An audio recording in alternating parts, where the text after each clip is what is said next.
जीवन जल्लोष में आपका स्वागत है।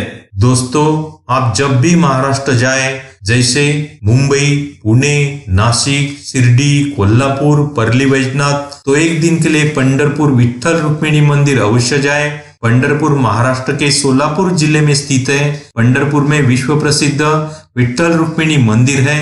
भगवान विठ्ठल को श्री कृष्ण भगवान का अवतार माना जाता है। पहले बात करते हैं पंढरपुर कैसे पहुंचे। सीधे पंढरपुर जाने के लिए बाहरी राज्य से सिर्फ एक ही ट्रेन चलती है। ट्रेन नंबर 11046 दीक्षा भूमि एक्सप्रेस, जो झारखंड के धनबाद से चलती है। गया, प्रयागराज, सतना मध्य प्रदेश से होकर पंढरपुर पहुंचती है। पंढरपुर के नजदीकी दो रेलवे स्टेशन है, कुर्डुवाड़ी और सोलापुर। कुर्डुवाड़ी से पंढरपुर की दूरी 55 किलोमीटर है और सोलापुर से पंढरपुर की दूरी 80 किलोमीटर है। कुर्डुवाड़ी और सोलापुर से पंढरपुर जाने के लिए महाराष्ट्र की सरकारी बसें चलती है। भारत के सभी प्रमुख शहरों से सोलापुर जाने के लिए ट्रेन सेवा उपलब्ध है, लेकिन कुर्डुवाड़ी जाने के लिए बाहरी राज्य से कुछ ही ट्रेनें चलती है। महाराष्ट्र के मुंबई दादर, पुणे, कोल्हापुर, नासिक के मनमाड, परली वैजनाथ, इन शहरों से सीधे पंढरपुर के लिए ट्रेनें चलती है। शिरडी से सीधे ट्रेन नहीं है। शिरडी से पंढरपुर पहुंचना है तो कुर्डुवाड़ी या सोलापुर ट्रेन से पहुंचना पड़ेगा। महाराष्ट्र के सभी जिले और बड़े शहरों से पंढरपुर के लिए महाराष्ट्र की सरकारी बसें चलती है। नजदीकी एयरपोर्ट पुणे में है। पंढरपुर में रुकना चाहते हैं तो सबसे पहले आपको चले जाना है गजानन महाराज संस्थान के भक्त निवास में, जो मंदिर के काफी नजदीक है। यहाँ पर काफी साफ सुथरे कमरे रुकने के लिए उपलब्ध है।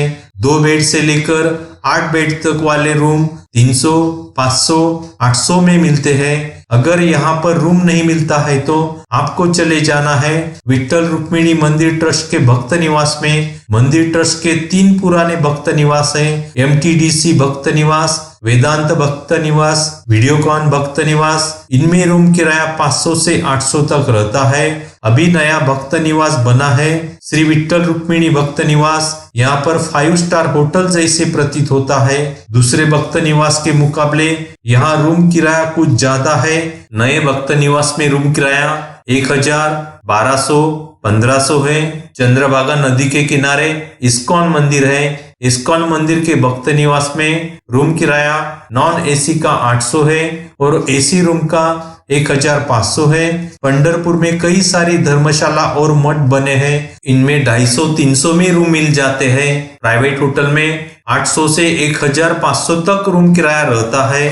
पंढरपुर आप साल में कभी भी जा सकते हैं, लेकिन कुछ खास दिन और त्योहार के दिन यहाँ लाखों की संख्या में भक्त पहुँचते हैं। जैसे चैत्र एकादशी, कामदा एकादशी मार्च अप्रैल में आती है। आषाढ़ी एकादशी, देवशयनी एकादशी जून जुलाई में आती है।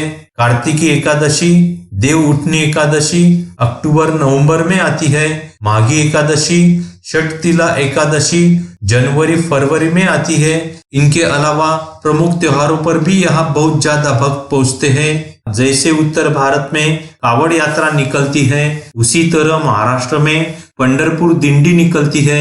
महाराष्ट्र के कोने कोने से लाखों की संख्या में लोग पैदल चलकर भजन कीर्तन करते करते पंढरपुर पहुंचते हैं और भगवान विठ्ठल का दर्शन करते हैं। वो दिन होता है आषाढ़ी एकादशी, जो जून जुलाई के महीने में आती है। पंढरपुर पहुंचने और रुकने की बात तो हो गई। अभी आपको भगवान विठ्ठल के दर्शन करवाता हूँ। सबसे पहले आपको चले जाना है चंद्रभागा नदी के तट पर। चंद्रभागा नदी विठ्ठल मंदिर से कुछ ही दूरी पर है। भगवान विठ्ठल के दर्शन से पहले चंद्रभागा नदी में स्नान किया जाता है। स्नान करने के बाद चंद्रभागा नदी पर ही भक्त पुंडलिक का मंदिर बना है। भगवान विठ्ठल के दर्शन से पहले भक्त पुंडलिक का दर्शन करने की यहाँ मान्यता है। भक्त पुंडलिक विठ्ठल भगवान के सच्चे भक्त थे। भक्त पुंडलिक के भक्ति के कारण ही भगवान विठ्ठल कमर पर हाथ रखकर एक ईंट पर आज भी खड़े हैं। आप दर्शन के लिए ऑनलाइन दर्शन पास निकाल सकते हैं। दर्शन पास निकालने के लिए आपको www विट्ठल रुक्मिणी मंदिर.org पर जाना होगा। दर्शन पास फ्री मिलता है। भक्त पुंडलिक के दर्शन के बाद भगवान विट्ठल के दर्शन करने मंदिर चले जाना है। यह मंदिर का मुख्य द्वार है। इसे संत नामदेव महाद्वार कहा जाता है। द्वार के पास ही संत चोखा मेला की समाधि है। यहाँ दर्शन के बाद आगे बढ़ना है। द्वार से प्रवेश करते ही संत नामदेव सीढ़ी है। यहाँ संत नामदेव की समाधि है। यहाँ का दर्शन कर आगे बढ़ना है। मंदिर के भीतर प्रवेश करते ही सामने श्री विट्ठल सभा मंडप नजर आता है। यहाँ से प्रवेश कर आप सीधे गर्भगृह में पहुंच जाते हो। आपके सामने है श्री कृष्ण भगवान के अवतार साक्षात विट्ठल भगवान, जिन्हें भक्त विट्ठला, पांडुरंगा, विठोबा के नाम से पुकारते हैं। विट्ठल भगवान के दर्शन के बाद आपको रुक्मिणी माता का दर्शन करने जाना है। रुक्मिणी माता का मंदिर विट्ठल मंदिर के पास ही है। मंदिर में प्रवेश करते ही श्री रुक्मिणी मंडप नजर आता है। यहाँ से प्रवेश कर रुक्मिणी माता के गर्भगृह में पहुंच जाते हैं। रुक्मिणी माता के दर्शन करने के बाद आपको मंदिर से बाहर आ जाना है।